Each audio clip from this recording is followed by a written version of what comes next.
Friends మీరు అలా night time లేచి చీకట్లో బయటకు వచ్చారు. చుట్టూ అంతా చీకటిగా ఉండటం వల్ల అప్పుడు మీకు లైట్ అవసరం వస్తే ఎలా ఉంటది? సో భూమి మీద మనుషులు పడుతున్న ఇలాంటి కష్టాలే చూసి ఓ కంపెనీ వాళ్ళు ఇంత బతికి పాపం నైట్ టైం మనుషులు కష్టపడేది ఏంటని మన కోసం స్పేస్ లో అద్దాలు పెట్టారు. నిజంగానే స్పేస్ లో శాటిలైట్స్ అవి పంపించి వాటికి అద్దాలు తగిలించి పెట్టుకున్నారు. సో మీరు అలా చెప్పినట్టు నైట్ బయటకు రాగానే వాళ్ళకి ఒక యాప్ ఉంటుంది వాళ్ళ కంపెనీ వాళ్ళది. దాన్ని ఆన్ చేసి అందులో మీ లొకేషన్ ఏంటి, మీరు ఎక్కడ ఉన్నారు లైవ్ లొకేషన్ ఇచ్చేసి ఓకే అని బటన్ నొక్కేగానే మీరు ఎక్కడున్నారో అక్కడికి ఆకాశంలోంచి ఏంది స్పేస్ లో శాటిలైట్ ఉంది కదా, శాటిలైట్ లో ఉన్న అద్దాలు సూర్యుడి నుంచి వచ్చే వెలుతురు యొక్క రిఫ్లెక్షన్ ని మీ మీద వేస్తాయి అన్నమాట. ఇంకా మీరు హ్యాపీగా నైట్ టైం ఏం పడేసుకున్నారో అంటే నైట్ టైం పడేసుకుంటాం కదా, ఆ వెలుతురులో వెతుక్కొని తీసేసుకోవచ్చు. ఇప్పుడు పొద్దున ఏం తాగేసి వచ్చాడు అని అనుకుంటున్నా కదా, నేను పాలు మాత్రమే తాగుతాను. వీళ్ళు ఏం తాగుతారో నాకు తెలియదు. మరి నిజంగానే ఇలాంటి ఒక కంపెనీ ఉంది రిఫ్లెక్ట్ ఆర్బిటల్ అని చెప్పి ఓ స్టార్ట్అప్ కంపెనీ స్టార్ట్ చేశారు. స్టార్ట్ అయింది, వర్క్ అంతా బాగానే జరుగుతుంది. మామూలుగా అయితే ఇప్పుడు ఈ స్పేస్ లో ఈ శాటిలైట్స్ అవి ఉంటాయి కదా, ఆ కంపెనీ యొక్క శాటిలైట్స్ తిరుగుతూ ఉంటాయి. అందులో నిజంగానే మిర్రర్స్ అద్దాలు అవి పెట్టి ఉంటారు. కాకపోతే వాటిని ఎందుకు యూజ్ చేస్తారంటే పొద్దున్న టైంలో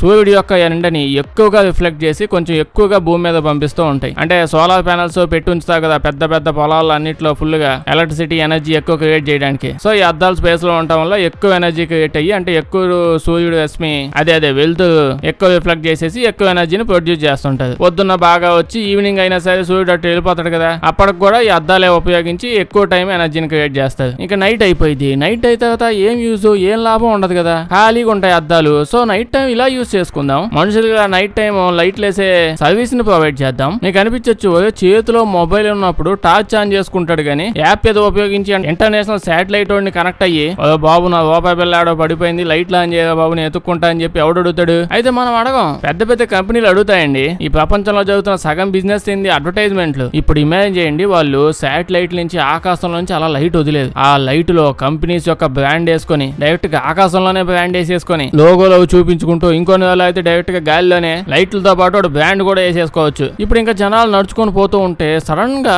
ఆకాశంలో నుంచి వాళ్ళ మీద లైట్ పడింది. కానీ వాళ్ళ కాళ్ళ దగ్గర ఏముంటది? వాళ్ళ బ్రాండ్ లోగో. ఇలా మనుషులు తెలివితేటలు ఎక్కువైపోయి ఆలోచించి ఇంకా ఏదో ఒక రోజు దేవుడు ఈ ఎదలకు అనవసరంగా ఆలోచించే శక్తిని ఇచ్చాము, దీన్ని అన్ఇన్స్టాల్ చేసేస్తే పని అయిపోయింది అని చెప్పి ఏదో ఒక స్పీక్ వేస్తారు. చూడండి మీరేమంటారో కామెంట్స్ చెప్పండి.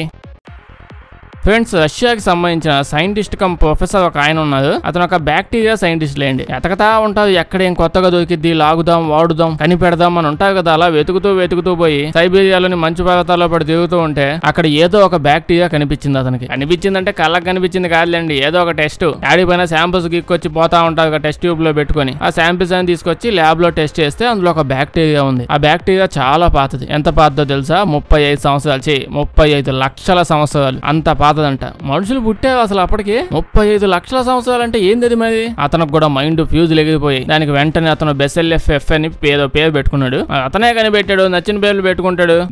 బిసిల్లెస్ కాబట్టి వాళ్ళ వైఫ్ పేరు పెట్టుకుంటాడు. అలా పెట్టుకుని పడుకున్నాడు. కొన్ని రోజుల నిద్రలో అతనికి ఒక డౌట్ వచ్చింది. ఇన్ని లక్షల సంవత్సరాలు ఆ బ్యాక్టీరియా బతకగలిగిందంటే దీన్ని యూజ్ చేసుకుని మనం కూడా అట్నే బతకొచ్చేమో అని అనిపించింది. అతనికి వెంటనే పరిగెత్తుకుంటూ పోయి దాన్ని తీసుకొని ఎక్స్పెరిమెంట్ చేసేసాడు. ఎవరి మీద చేస్తారు? ఎలకలు. మన కింద సేవలు చేయడానికి ఆ జాతులన్నీ పుట్టాయి. ఎలకల మీద ఎక్స్పెరిమెంట్ చేసి బ్యాక్టీరియా వేసి వదిలేసారు ఆ ఎలకల్లో. అది నిజంగానే చాలా అద్భుతమైన రిజల్ట్ చూపిస్తుంది. అంటే అది బతకాల్సిన ఏజ్ కంటే కొంచెం ఎక్కువ ఏజే బతకడం మొదలు పెట్టింది. ఇదే ఇంజక్షన్ తీసుకుపోయి ముసలి ఎలకలు వాటి మీద వేస్తే అవి ఇంకా స్ట్రాంగ్ అయిపోతున్నాయి, యంగ్ అయిపోతున్నాయంట. ఇంకా దాని తర్వాత నుంచి తగ్గేదే లేదని చెప్పి ఏది కనిపిస్తే అది కుక్కలు పిల్లలు ఎలకలు ఒక్కలో తొక్కలు ఏదైనా సరే అట్లా అన్నిట్లో ఇంజక్షన్ తీసామా గుచ్చామా అలా గుద్ది పడేసాడు అన్నిట్లో. అయితే ఎందులో పొడిచినా వాటి అన్నిటి యొక్క లైఫ్ స్పాన్ పెరిగిపోతుంది. అవన్నీ అద్భుతంగా స్ట్రాంగ్ అయిపోతూ ఉన్నాయి. ఓకే అయితే ఇంతకు మించి ఇంకా లేట్ ఎందుకమ్మా అని చెప్పి ఇంకా అతను డైరెక్ట్ గా తీసుకొని పోయి అతనే గుచ్చేసుకున్నాడు. అంటే నిజంగానే ఆ బ్యాక్టీరియా అతను వేసేసుకున్నాడు. ఏమైంది నెక్స్ట్ వెంటనే అతను నాగార్జున అయిపోయాడా అంటే ఇప్పటికైతే అతను బతికే ఉన్నాడు, చాలా స్ట్రాంగ్ గా ఉన్నాడు. ఎప్పుడు వెళ్ళి కలిసినా ఒకటే మాట చెప్తాడు, ఆ ఇంజక్షన్ వేసుకుని తెగించి ఇప్పటిదాకా నాకు చిన్న దగ్గు కూడా రాలేదు. ముందుకంటే అసలు నిజానికి చాలా ఊపు మీద ఉన్నాను, ఎవడొచ్చినా గుద్దుబడేస్తా వెండగా అని చెప్పి అంటుంటాడు. సైడ్ ఎఫెక్ట్ లాంటివి కూడా అసలు ఏమీ రాలేదంట. అలా ఎగ్జైట్ అయిపోయి చెప్పాడో ఎలా చెప్పాడో మనకు తెలియదు. అతను మాత్రం అలాగే చెప్తున్నాడు. ఇంకా నిజంగానే ఏ జబ్బులు అతను రాలేదంట.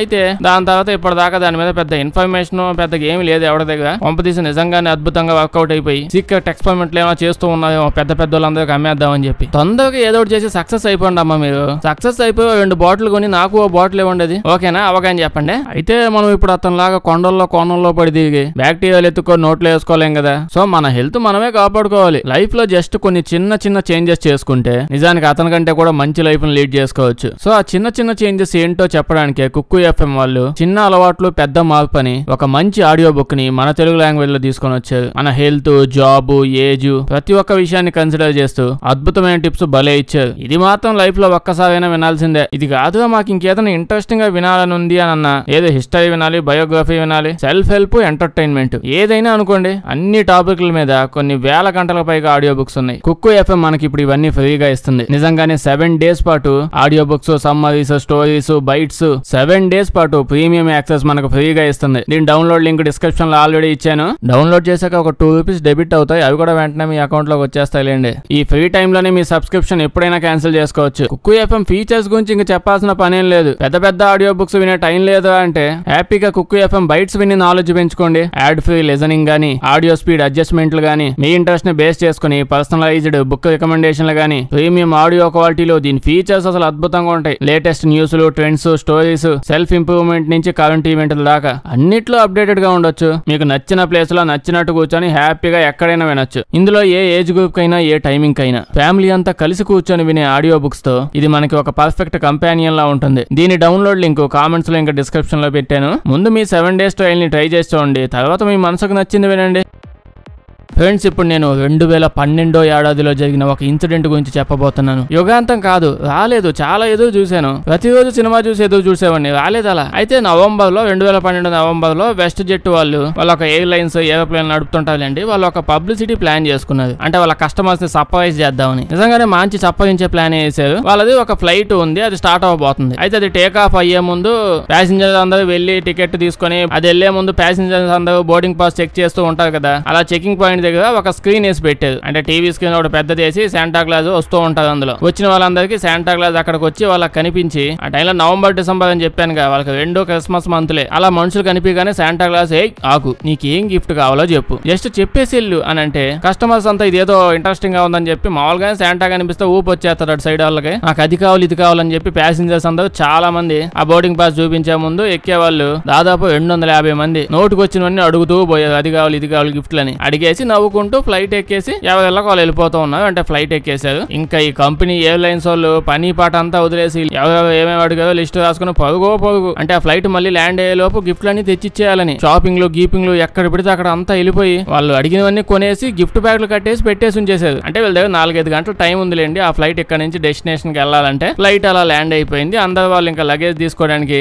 అది రంగులు కట్టడం పోయినట్టు పోతా ఉంటది కదా, లగేజ్ వస్తుంటది. అక్కడ నుంచో ఉంటే వాళ్ళ లగేజ్ కంటే ముందు వాళ్ళ నేమ్స్ మీద వాళ్ళు అడిగిన గిఫ్ట్లన్నీ గిఫ్ట్ బాక్సులు ప్యాకేజీలు వచ్చేస్తా ఉన్నాయి. శాంటా క్లాజ్ దగ్గర అడిగిన ప్రతి ఒక్కటి గిఫ్ట్ వచ్చేసింది. అది చూడగానే ప్యాసింజర్స్ అంతా ఆనందంతో ఏడ్చాలేదు, అంతా పక్కన వదిలేయండి, అంతా అడ్వర్టైజ్మెంట్ సక్సెస్ అయింది. కానీ అది మర్చిపోతే ఇప్పుడు శాంటా క్లాజ్ దగ్గర అందరూ గిఫ్ట్లు అడిగారు. చాలా మంది అయితే పెద్ద పెద్ద టీవీ సెట్లు, టేప్ రికార్డులు, మ్యూజిక్ సిస్టమ్లు అవి ఇవి గ్రాండ్ గా నాకు కావాలని అడిగారు. వాళ్ళని వదిలేస్తే ఆ పక్కనే కొంతమంది పాపం ఇదేదో కామెడీగా ఉందని చెప్పి నాకు అండర్వేర్ కావాలి, నాకు సాక్సులు కావాలి అని చెప్పి వెళ్ళిపోయారు. వాళ్ళ చుట్టుపక్కల ఉన్న వాళ్ళకి పాపం పెద్ద పెద్ద టీవీలు, టేప్ రికార్డులు అవన్నీ వస్తుంటే వీళ్ళకి మాత్రం సాక్సులు, షూ లేసులు ఇవన్నీ వచ్చాయి. ఇది చూసి ఇంకా గట్టిగా ఏడ్చుంటారు పాపం వాళ్ళ ఆనందం కంటే. ఏంటో నా దగ్గరకు వచ్చి మరి తన్నిపోతుందని పాపం. అంటే నిజంగానే వాళ్ళ దగ్గరకు అదృష్టం వచ్చింది. అది వచ్చి నేను వచ్చాను వెయిట్ చేస్తూ ఉన్నావు కదా, చెప్పు అని అంటే వాళ్ళు నాకు అండర్వేర్ కావాలి అని చెప్పి పంపించేశారు పాపం. వీళ్ళ పరిస్థితి ఇలా ఉంటే ఇంకొంతమంది అయితే అసలు పట్టించుకోలేదు. అంటే శాంటా క్లాజ్ అడిగారు కదా ఆ టైంలో బోర్డింగ్ పాస్ దగ్గర, వాళ్ళు అసలు పట్టించుకోకుండా వెళ్ళిపోయారు. సో వీళ్ళ దగ్గరకు అదృష్టం వచ్చి ఏం కావాలో చెప్పు అంటే ఇలా పగపా అని చెప్పారు, సైడ్ నుంచి వెళ్ళిపోయారు. ఇంకేం చెప్పగలని చెప్పండి. ఇప్పుడు ఈ ఎయిర్లైన్స్ వాళ్ళకైతే ఇది బాగా క్లిక్ అయింది, మంచిగా న్యూస్ లో వచ్చింది, ప్రమోషన్ కూడా బాగా అయిపోయింది, కస్టమర్స్ హ్యాపీగానే ఫీల్ అయ్యి వెళ్ళిపోయారు. మీరేమంటారు? మీ అదృష్టం వీళ్ళలో ఏ లెవెల్లో ఉందో కామెంట్స్ లో చెప్పండి. ఫ్రెండ్స్, ఇప్పుడు నేను మీకు ఒక టెస్లా కథ చెప్పబోతున్నాను. ఏంటది ఇండియాకి వచ్చేస్తుందా అంటే అది రాదండి. ఎందుకో నాకు తెలియదు, మీద రావట్లేదు అంతే. ఇంతకీ మన టెస్లా కథలోకి వస్తే ఈ కథలో ఈ ఆంటీ ఉంటుంది. ఈ ఆంటీ పొద్దున్నే లేచి రోజు తన పని చేసుకుంటున్నట్టే, అంటే తను ఒక చిన్న బేకరీ నడుపుతుంది. అక్కడ బెడ్లు, జాములు, పైస్ వాళ్ళవేవో ఉంటాయిలేండి. వాళ్ళ దగ్గర ఈ పయ్యలు అయితే బాగా ఫేమస్. ఒక రోజు ఈవిడికి ఎవరో ఫోన్ చేసి, హలో ఆంటీ, నేను టెస్లా నుంచి ఫోన్ చేస్తున్నాను, నాకు 4000 పయ్యలు కావాలి అని అడిగాడు. అంటే వాళ్ళ టెస్లా కంపెనీలో ఒక సెలబ్రేషన్ జరుగుతుంది, దానికోసం ఇంకో వారంలో 4000 పయ్యలు కావాలి అని అడిగారు. దానికి ఆంటీ ఏమో తమ్ముడు నువ్వు రాంగ్ నెంబర్ ఫోన్ చేసావు పెట్టేయమ్మా అని చెప్పి పెట్టేసింది. అదేంటి వీడిది బేకరీయే కదా అంటే చిన్న బేకరీ 4000 పైలు వీడు అమ్మాలంటే 100 రోజులు పట్టిద్ది. సో అంత పెద్ద కంపెనీ వాడు మనకు ఫోన్ చేసేది ఏంటి అని చెప్పి ఆంటీ అసలు నమ్మలేదు. నిజానికి అది జరిగింది. ఆడేమో మళ్ళీ ఫోన్ చేసి ఆంటీ ఈసారి ఫోన్ పెట్టేమాకండి, నాకు నిజంగానే కావాలంటే టెస్లా నుంచి మీకు అఫీషియల్ మెయిల్ కూడా పంపిస్తా అని చెప్పి మెయిల్ కూడా పంపించాడు. చూస్తే అంతా నిజమే, కరెక్ట్ గా ప్రాపర్ గానే ఉంది. నిజంగానే టెస్లా వాళ్ళే లేండి, సోదిగాడేం కాదు. మామూలుగా అయితే ఇంకొక 5 రోజుల్లో డెలివరీ ఇవ్వాలి. ఆంటీ బాగా కష్టపడి ఎంప్లాయీస్ ని ఇంటికి కూడా పోనీయకుండా ఇంకొంతమంది కూడా పెట్టుకుని నిద్ర ఆహారాలు వదిలేసి ఈ ఆహారాన్ని తయారు చేసుకుంటూ 4000 పయ్యులు తయారు చేసేసింది 5 రోజుల్లో. తయారు చేసేసాక వాళ్ళకి ఫోన్ చేసి బాబు అయిపోయింది బాబు, డబ్బులు ఇచ్చి పయ్యులని ఎతకలు బాబు అని అంటే దానికి ఆడేమో అయిపోయేది ఏంటి, ఆడ మేము క్యాన్సిల్ చేసేసాము,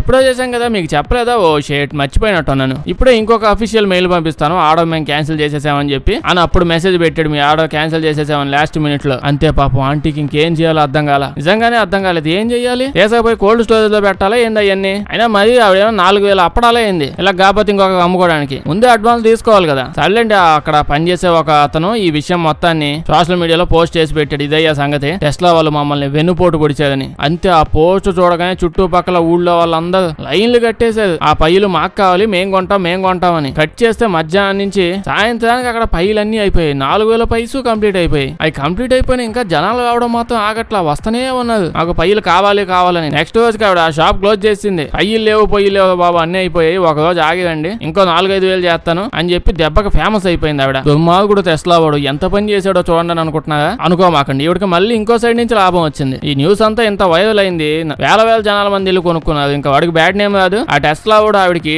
ఆ 4000 పైలకి డబ్బులు మళ్ళీ ఇచ్చాడు, అవేం తీసుకోకుండానే అలా శాంక్షన్ చేసి డబ్బులు ఇచ్చేసాడు. దాంతో పాటు వాళ్ళ దాంట్లో నెక్స్ట్ నుంచి జరిగే ఫంక్షన్లు ఏమన్నా వాటన్నిటికీ ఈవిడికి ఆర్డర్స్ ఇస్తామని చెప్పి ప్రామిస్ కూడా చేశాడు. అంటే దేవుడు మంచి మూడ్ లో ఉన్నప్పుడు అప్పుడప్పుడు ఇట్లాంటివి రాస్తా ఉంటాడు అనుకుంటా మనుషుల జీవితాల్లో. ఆ లెక్కన ఎంత చండాలమైన మూడ్ లో ఉన్నప్పుడు దేవుడి దగ్గరికి మన పుస్తకాలు వెళ్ళి ఉంటాయి, ఏదేదో రాసి వదిలేశారు, ఒక్క నైట్ లో చేంజ్ అయిపోయింది. మీరేమంటారు కామెంట్స్ చెప్పండి.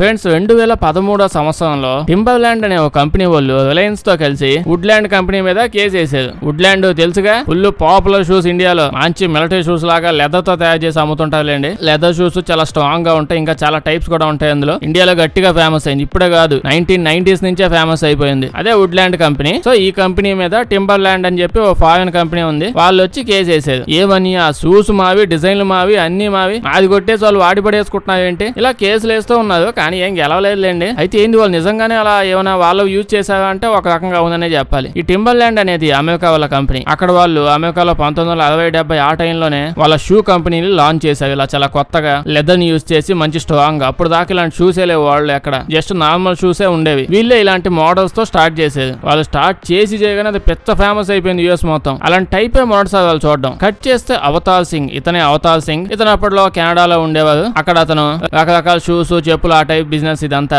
చాలా ప్లేస్ లు ఎక్స్పోర్ట్ చేస్తూ ఆ బిజినెస్ లోనే ఉండేవాడు ఇతను 1990s టైంలో సేమ్ ఇదే టింబర్లాండ్ కదా అది, ఇతను పెట్టింది వుడ్లాండ్. వాళ్ళ లోగో అదైతే ఇతని లోగో ఇది. వాళ్ళ షూ ఇలా ఉంటే ఇతని షూలు ఇలా ఉంటాయి. ఆల్మోస్ట్ ఒకటే అని అందరికి తెలిసిన విషయమే. కానీ అప్పటికి 1990s కదా, వాళ్ళు 1970 ఆ టైంలో పెట్టారు. వాళ్ళు అటు సైడ్ మాత్రమే ఉన్నారు. ఇతను ఇండియాకి వచ్చి ఫస్ట్ టైం ఇండియాలో ఇలాంటి మోడల్స్ ని సొంతగా అతనే క్రియేట్ చేసుకుని తయారు చేయించి అమ్ముకోవడం, బ్రాండ్ పెట్టడం మొదలు పెట్టారు. ఇంక ఇండియాలో అలాంటి షూయే లేదు, ఎప్పుడు ఎవరికి తెలియదు. 1990 అని చెప్పానుగా, అప్పుడు స్టార్ట్ చేశాక ఎప్పుడు కూడా పిచ్చ ఫేమస్ తో నడుస్తూనే ఉంది. ఇప్పుడు ఇతను వాటిని రష్యాలో, చైనాలో, సౌత్ ఆఫ్రికాలో చాలా ప్లేసుల్లో ఈ షూస్ ని హ్యాపీగా అమ్ముకుంటున్నారు. ఇండియా నుంచి తయారు చేసిన ఇండియన్ బ్రాండ్ వుడ్లాండ్. సో ఈ టైప్ షూస్ లో కొత్త రెవల్యూషన్ తీసుకొచ్చారు. తర్వాత ఏమైంది, 2010 ఆ టయానికి ఎప్పుడో నెమ్మదిగా ఆ టింబర్లాండ్ అమెరికా వాళ్ళ బ్రాండ్ ఉంది కదా, అది ఇండియాకి వచ్చింది. వాళ్ళు ఇండియాకి వచ్చి అమ్ముకోవడం మొదలు పెడితే జనాలందరూ వీళ్ళేందిరా వుడ్లాండ్ కంపెనీ వాళ్ళ ప్రొడక్ట్స్ యాజ్ టీజ్ గా వాడు ఏదో పేరు పెట్టుకుని అమ్మేస్తున్నాడు, ఈ ఫారినోడు ఎక్కడి నుంచో ఇక్కడికి వచ్చి ఇండియా షూస్ నే కాపీ కొట్టి మనకు అమ్మేది ఏంటి అని చెప్పి టింబర్లాండ్ వాళ్ళని చూసి మనం అంతా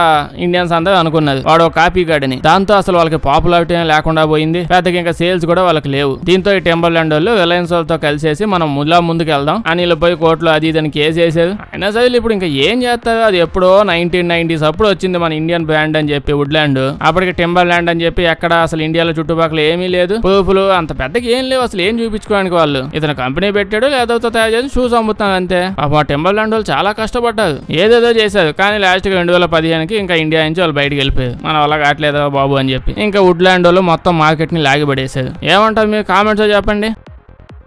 ఫ్రెండ్స్ ఇక్కడ మీకు చూపిస్తుంది అదొక soup, Bangkok soup. Bangkok famous soup. Famous ఎందుకు అవదో 45 ఏళ్ల నుంచి అమ్ముతున్నది ఈ సూప్ ని. మామూలుగా ఇలా చెప్పామనుకోండి 30 సంవత్సరాల నుంచి బిర్యానీ చేస్తున్నాం మేము, 50 ఏళ్ళ నుంచి స్వీట్లు చేస్తున్నాం మేము అని ఎవరన్నా అంటే జోక్ వేస్తారు. ఏంటి అప్పుడు ఉండింది ఇంకా ఇప్పుడు పెడుతున్నారంటారా అని చెప్పి. కానీ ఈ బ్యాంకాక్ సూప్ వాళ్ళ దగ్గర జోక్ వేయాల్సిన అవసరమే లేదు. ఎందుకంటే వీళ్ళు నిజంగానే అప్పుడు వండిన సూప్ ఇప్పుడు కూడా అదే అమ్ముతున్నారు. అంటే అప్పుడు తయారు చేసి అప్పటి నుంచి ఉన్న సూపే ఇప్పుడు అమ్ముతున్నారు. నమ్మడానికి మీకు నమ్మశక్యంగా లేకపోయినా నిజం నిప్పు లాంటిది. వీళ్ళు అదే నిప్పుల మీద ఆ సూప్ ని అన్ని సంవత్సరాల నుంచి వేడి చేస్తూనే ఉన్నది. పర్ఫెక్చువల్ సూప్ అనేది అంటారంట. ఇది ఒక మోడల్ టైప్ ఆఫ్ సూప్. వాళ్ళ ఫ్యామిలీలో 3 జనరేషన్ల నుంచి అంటే తాత, అమ్మమ్మ, కొడుకు, కూతురు, మనవాళ్ళు, మనవరాలు ఆ ఏజ్ దాకా వచ్చేసారు. దీన్ని ఇంకా ఉడకబెడుతూనే ఉన్నది. అంత ఫేమస్, అందరు తింటారు. అప్పుడు ఇంకా ఇదే అమ్ముతున్నారంటే ఎవడు కొనలేదా అంటే పిచ్చిగా సేల్స్ ఉంటాయి, కొంటూనే ఉంటారు.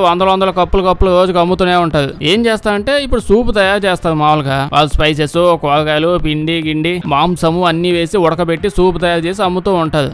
మొత్తం అమ్మాక నైట్ అయిపోయింది, కొట్టు కట్టేస్తారు. అంటే వీళ్ళు ఎప్పుడు ఎక్కువ సూపే వండి పెట్టుకుంటారు. సగం అమ్ముడైపోద్ది, సగం అలాగే ఉండిపోద్ది. దాన్ని వాళ్ళు అలా తీసేసి ఫ్రిడ్జ్ లో దాచిపెడతారు. నెక్స్ట్ రోజు పొద్దునే తీసి ఆ సగం సూప్ ఆ బాండీలు వేసేసి అందులో మళ్ళీ నీళ్లు, ఇందాక చెప్పిన మసాలా గిసాలా, మాంసం, ఇంగ్రీడియంట్స్ అన్ని అందులోనే, కొత్తగా సపరేట్ కాదు, నిన్న మిగిలిపోయిన దానిలోనే అందులోనే మళ్ళీ వేసి మళ్ళీ వేడి చేసి మళ్ళీ దాన్ని అమ్ముతారు. అలా 45-50 సంవత్సరాల క్రితం స్టార్ట్ చేశారు. ఆ రోజు నుంచి ఇప్పటిదాకా అదే దాంట్లోనే మిగిలిపోయిన దాంట్లోనే కలుపుకుంటూ అంటే మిగిలేటట్టే తయారు చేసి ఉంచుతారు ఎక్కువ కావాలని. సో అందులోనే మళ్ళీ కలిపి మళ్ళీ వేడి చేసి మళ్ళీ ఎత్తారు. సో అట్లా అప్పుడు వండిన సూప్ ఇప్పటికే తాగుతున్నారు. అంటే ఏంటి అసలు అది ఎంత ఓల్డ్ అయితే అంత బాగుంటదా? అట్ట ఫుడ్ పాయిజన్ లాంటివి అవా ఏంది అంటే అయ్యుంటే ఈ పాటికి తెలిసిపోయి ఉండేది. మన హైదరాబాద్ లో చాలా రెస్టారెంట్ లో చూసారు ఇదే అనుకుంటా వాళ్ళు ఫాలో అయ్యేది. అంటే రైడ్లు చేసినప్పుడు తెలిసింది కదా, ఎప్పుడో వండేసి ఇప్పుడు పెడుతున్నారు కదా. మీరేమంటారు? బ్యాంకాక్ పోయి సూప్ తాగుతా ఉంటారా? కామెంట్స్ చెప్పండి. వీడియో నచ్చుంటే లైక్ చేయడం మర్చిపోకండి. ఇలాంటి వీడియోస్ ఇంకా ఉంటే మన ఛానల్ చెక్ చేసి చూడండి. అలాగే సబ్స్క్రైబ్ చేసేయండి. అలాగే కుక్కు ఎఫ్ఎం యాప్ డౌన్లోడ్ చేయడం మర్చిపోవద్దు. 7 days పాటు అన్లిమిటెడ్ గా మనకి యాక్సెస్ ఫ్రీగా ఇస్తున్నారు. ఒకసారి చెక్ చేసి చూడండి. దీని లింక్ డిస్క్రిప్షన్ లో పెట్టుంచాను. Thank you.